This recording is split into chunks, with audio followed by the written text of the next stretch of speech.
Thank you for the update. It's 2 minutes after 6 right now. Have you upgraded your driver's license yet to a Star ID? Starting today, you'll need it to fly or enter certain federal facilities. WSFA 12 News reporter Bethany Davis joins us live this morning in the studio. And Bethany, still a lot of people who need to upgrade those IDs. Yeah, so far only about 33% of Alabamians have already gotten their Star ID. This is Captain Jeremy Burkett with the Alabama Law Enforcement Agency. We've known this is coming for a long time. In fact, Congress passed this requirement in 2005 after a recommendation from the 9/11 Commission.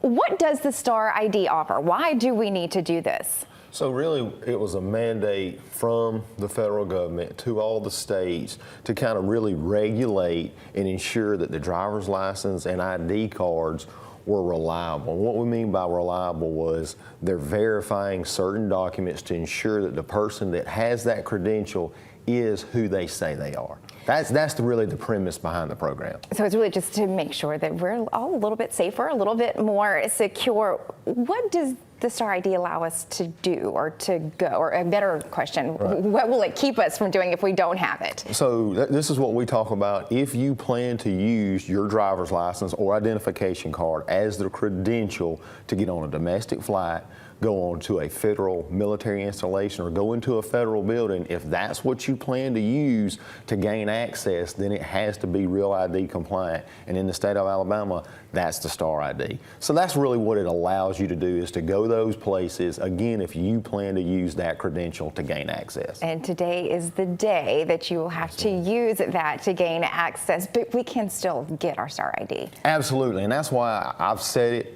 Me and you have talked about this a lot, Bethany. I mean, we really have.